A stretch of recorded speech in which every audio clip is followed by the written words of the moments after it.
Hey everybody, Scout Crafty here again. Mishmash Monday. I was just thinking, wouldn't it be great if we could just snap our fingers and be somewhere else, like transport yourself? Because, driving upstate, it's 2.5 hours. It'd be so nice to be able to snap your fingers and I'm upstate.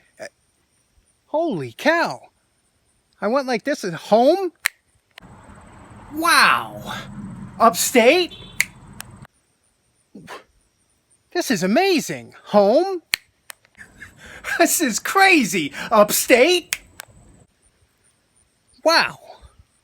Boy, maybe I should try this for Disneyland or something. Anyway, got to cut the lawn, get some lawn cut, and it's nice up here. It's always nice up here. Let's get started. So I just finished mowing the lawn, and look at what I found over here.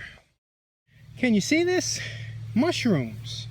Mushrooms. Yeah, you don't usually see them over here. I cut the tops off, I guess, with the lawnmower. Let me see if I can pick one up. You can see here, these are, good survival food. You have to know what you're doing when you're eating certain mushrooms, but I could tell by the smell of these, they have a nice smell, a nice odor to them. This would be good if they were cut up with some onions and brown gravy. I think I'm going to try one of these while I'm up here. I'm a little hungry right now. I'm going to try one now. They don't have much any taste to them really, and they, and nutrition wise, they don't really have a lot of nutrition, but you got to be careful because some of these mushrooms can make you a little bit, they're kind of be a psychedelic kind of whoa.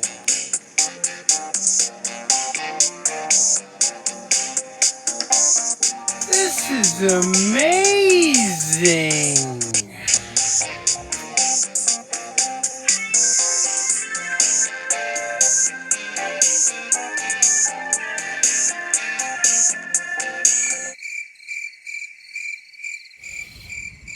What the?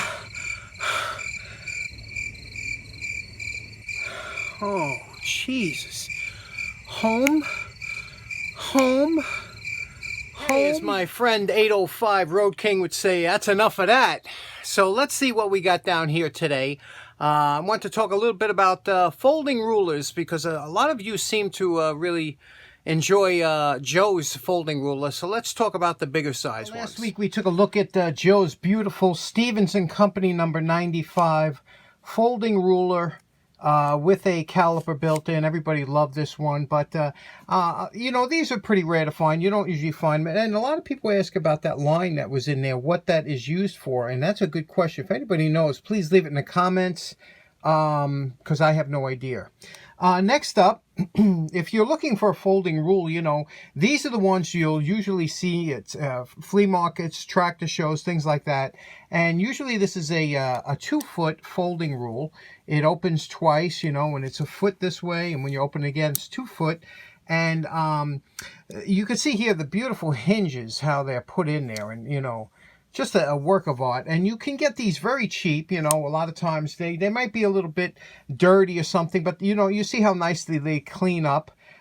This is one I have that that stays in the drawer upstairs, but you can see the nice, this is unmarked, so, but these usually you can get these for $5 or $6, if they're in good shape, and I've seen them get even cheaper, so keep an eye out for this. However, today we're going to talk about the standard folding rule that most people see, and you could still buy today, and these were given to me by my buddy Brian O'Hara. Thanks very much, Brian. It's almost like an instant collection, so let's open these up and take a look at them. Now, since the introduction of the tape measurer, these have kind of fallen to the wayside, but there are still some trades and journeymen that still use these, especially like the electrical trades, things like that. And I'm going to tell you, I played with these, but really never used them. I grew up a little bit later on, so tape measure was king with me. But let me just show you some of the things that you can do with these. Now, first of all of these, except for one, are made by Lufkin, Lufkin's been making rulers for over 100 years, and they are one of the top premier manufacturers. They still make them today. They come in different. They're made from either metal, wood, or plastic, and the wood is the most common, although today plastic is a big seller now because they don't have the the problems that wood does. But you can see here, this one is broken. That's one of the problems of wood. And sometimes years ago, a lot of times they would snap them off because these traditionally are 6 foot, and sometimes you only needed 4 foot at max. So they might snap a piece off because they only wanted a small. There's no sense in carrying around the big one. But like I said, they're usually 6 feet long. Now, you can see, Lufkin, one of they call it a red end is a type of ruler they make, and again, these ends are sealed so that they don't expand and contract like wood does. But one interesting thing is, you can see here, this one has a brass insert that you could use your it has a little a little nipple here that you can slide back and forth and extend that out, and you could use that for different things. Also, as you know, these do open up. Some of them lock at 45, some of them lock at 90, which means you can, it'll lock like that. Some cabinet makers like that. Most of them, believe it or not, are just as fluid, especially with the Lufkins, but you can get them that they do lock. Let me show you some of the things you could do with these rulers. Another thing these were used for, let's say you wanted a 2-inch cut off of this board.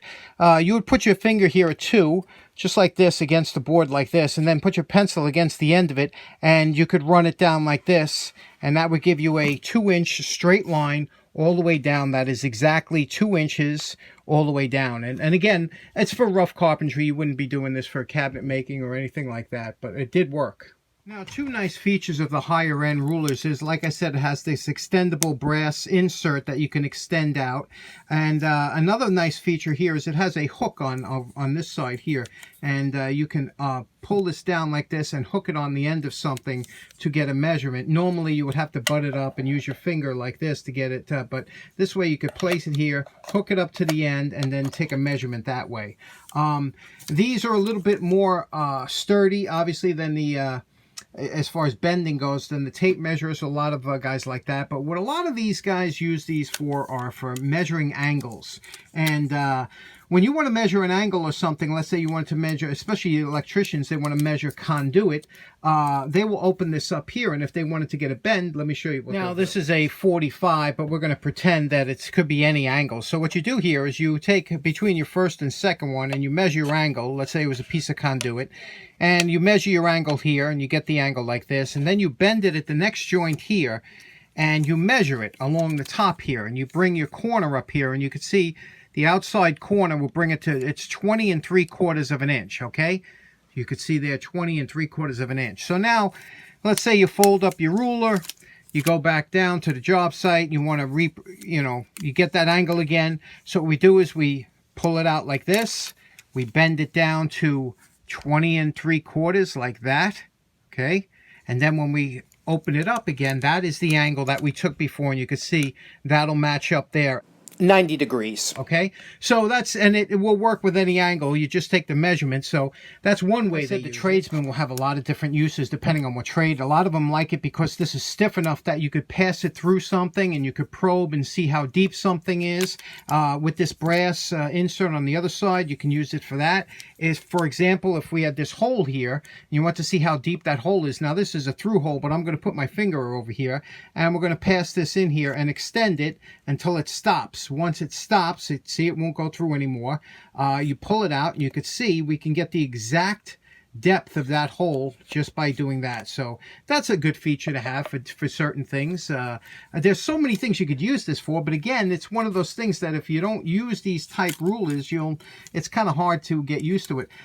Problems they have is like this one here, starts to loosen up. They're considered consumable, because I've never seen these really fixed before. Usually they, if something like this side would go bad, you'll see a guy snap it off and now he has a 4-foot ruler or something. But I don't know, does anybody out there still use these? I know we had a couple of subscribers that still use these on a daily basis. And what do you use them for? Do you use them for angles? Do you use them for measurement? Do you use them for, what do you use them for? Because like I said, I just have them. They've always been interesting. As a kid, I would always play with them. But as far as using them, I really never did. Hey, next up on the marsh, you remember Craig Adams, good friend of the show. He's another scout leader, and he's the one that did those awesome neckerchief slides, you remember? But he also came across a few sets of Klein-Koats, and he sent them in. So I said, You know, a few people have been asking, how do you put those Klein-Koats on? They're really easy to put on. Let me show you. But I went upstairs and I said, let's get a pair of pliers. So let me show you what we came across. Okay, here are the Klein-Koats that Craig sent, and they're, you know, these are beautiful, and I just love these so much. So I went upstairs and I went into my box of Klein, got a bunch, and I was going to do these, okay? These are nice, you know. I like the New England style. This is the New England. Let me show you what the other style looks like. The other style is more blocky. Now, these are Croyders, but these are my great-grandfather's, and you remember, these are kind of blocky, and so the New England style is all smoothed out. I always like that style better, you know, no sharp edges, just, yeah, beautiful, right? Now, the only thing is, I was going to start with these. I bought these on eBay. There's a cool story about this. They were listed under, I look under Lyman's Pliers, and these were listed as Elk Tools. See? E-L-K Tools.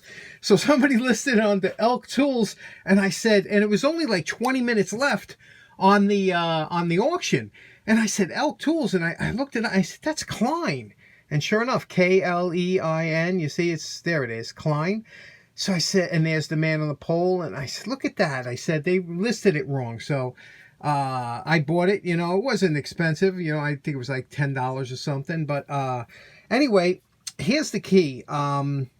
I wanted to do these, but and the first thing I look at is the date. Now, look at the date code on here. We're going to have to try and get some light. You see that there? It looks like a letter, number 8 on its side, followed by R, E, C, and then there's an M. Now, Klein tools usually have a 3-letter date code. The first letter is the quarter that it was made, and the second 2 letters is the year. So I don't know when these were made. I tried looking it up, and maybe you could help me out on this, because you guys are better with the computer than I am. 8 R-E-C-M. I have no idea, and I don't want to start it until I know what we're dealing with. So I went back upstairs. I said, what else we got? So then I'm looking at these, and I said, wow, I always like these. These are Utica, and you could just barely make it out on here. Here we go, on this side, I guess. It says Utica Tools or something. It was stamped on there. It wasn't stamped in. Wasn't done really nice. But look at these. The grinding wasn't fantastic. You can see it's kind of turns off on both sides. They did a quick job, but I just like the way this looks with this flat side here. So I said, let's do this and call it Half-Bling. And I'll show you what I mean by Half-Bling when we do it. So remember what this looks like. We'll put the Klein-Koats on here. We'll make these really nice. Let's get started.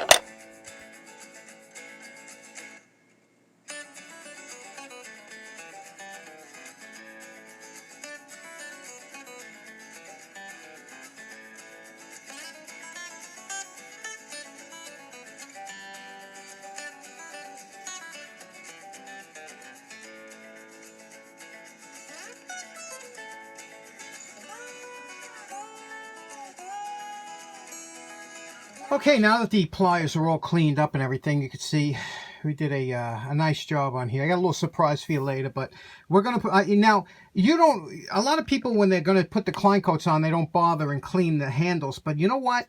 It glistens through the handles, so I like to polish them up, you know, do the handles inside and out, because it just adds to the look of the pliers. So let's get over, and I'll show you how to put these on. What we're going to do is we're going to immerse these in water, hot water, until about 1 inch from the top. So here's the top.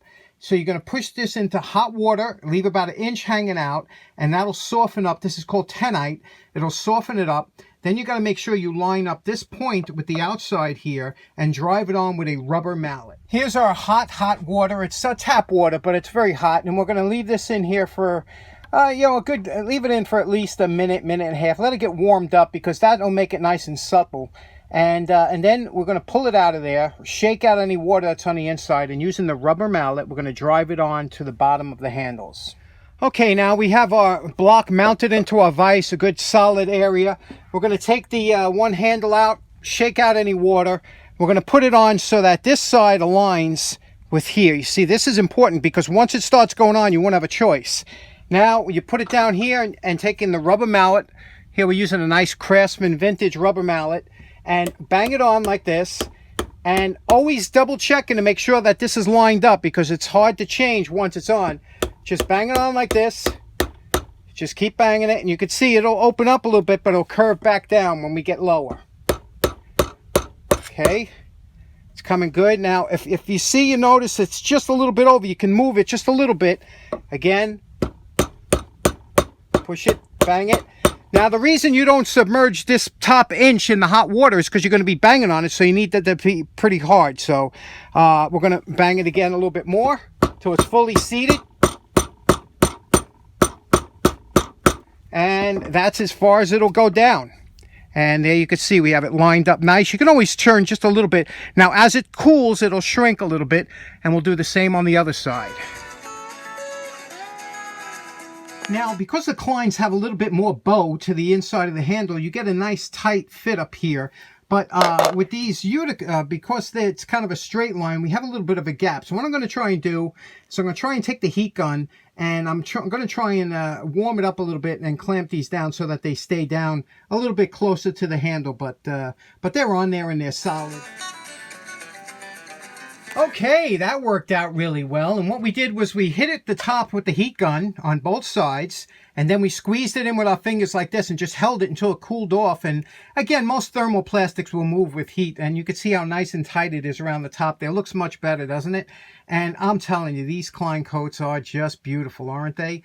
I can't tell you, Craig, thanks so much. These are just so beautiful. They feel so good in the hands. I've always liked them before. If you never tried them before, you should really. They feel better than any factory grip. They have a little bit of texture to them. Really nice. And the reason I call it Half-Bling, you could see the one side we did in the nice shiny, and then the other side we did a little jeweling, and that's always a good way to mark your tools instead of having to write your name on it, huh? But the jeweling kind of makes it pop a little bit, you know, and I always liked it. It's just something different, you know, and it's a good time. The reason I do one side each is because you never know which side you're going to like, you know. So in closing, special thanks again to Craig Adams for those beautiful Klein-Koats. Thanks very much for tuning in. Hope you have a nice day. Take care now. Bye-bye.